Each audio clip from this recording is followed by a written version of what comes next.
স্বাস্থ্য কেন্দ্ৰত আজি আমাৰ এখন গভৰ্ণিং বডিৰ মিটিং আৰু এই মিটিঙতে কেইবাটাও গুৰুত্বপূৰ্ণ কথা আমি আলোচনা কৰিলোঁ আৰু ইয়াৰ আমাৰ ছিনিয়ৰ ডক্টৰ নিহাৰিকা বৰা সোণাল ডাঙৰীয়া ইয়াত উপস্থিত আছিলে। লায়ন্স ক্লাবৰ আমাৰ পূৰ্ণ বৰা ডাঙৰীয়া আছিলে, তাৰপিছত PHC কেইবাগৰাকী বিষয়া আছিলে।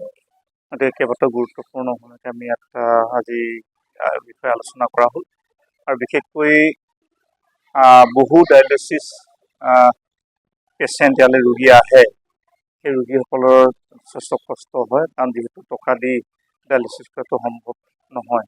এটা সময়ত বিধায়কৰ পুঁজিৰ দ্বাৰা মই ডায়েলিচিছ মেচিন বহাইছিলোঁ, কিন্তু তাৰ যিবিলাক মেডিচিন আচলতে কেয়াৰ টেকাৰ যথেষ্ট খৰচী, নিজে দি আছিলোঁ। প্ৰায় এবছৰ 1.5 বছৰ হ'ল এতিয়া বন্ধ আছে।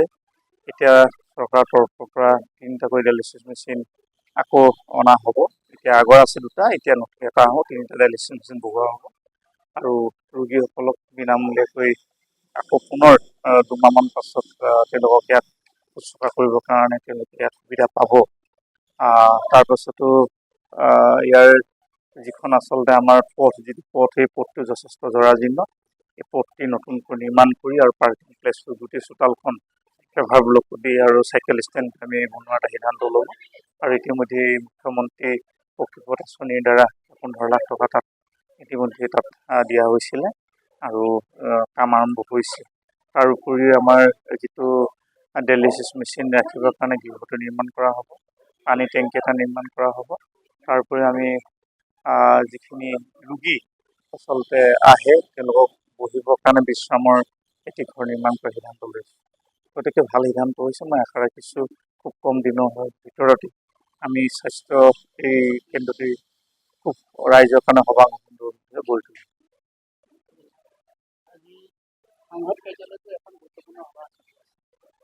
হয়, নিশ্চয় আপুনি জানে, গাঁও পঞ্চায়ত মানে আমাৰ যিটো নিৰ্বাচন হ'ব, এই নিৰ্বাচন সমাগতে আৰু মুখ্যমন্ত্ৰী ডাঙৰীয়াই ইতিমধ্যে কৈছে নৱেম্বৰৰ শেষৰ ফালে নিৰ্বাচন হ'ব। গতিকে আমাৰ 13খন গাঁও পঞ্চায়ত আছে বুঢ়ীদিহিং অঞ্চলত বা আমাৰ টিঙাই মণ্ডল আৰু ডিগবৈ মণ্ডলৰ 13খন পঞ্চায়তৰ আমাৰ সাংগঠনিক দিশটো শক্তিশালী কৰিবৰ কাৰণে 3টা মানে মণ্ডলৰ ইয়াৰ আমাৰ শতাধিক যিসকল প্ৰাৰ্থী কাৰ্যকৰ্তা আছে, বিষয়ববীয়া উপস্থিত হৈছেহি, ছ'চিয়েল মিডিয়াত উপস্থিত আছে। গতিকে আমি তাৰে পৰ্যালোচনা কৰা হৈছে, কেনেধৰণে আগবাঢ়িলে মানে আমি যাতে 13খন গাঁও পঞ্চায়ত আমি বৃহৎ যিহেতু গাঁও পঞ্চায়তটো একেবাৰে এখন মিনি চৰকাৰ হ'ব গ্ৰাম্য অঞ্চলৰ উন্নয়নৰ কাৰণে, চাহ বাগিচা অঞ্চলৰ উন্নয়নৰ কাৰণে।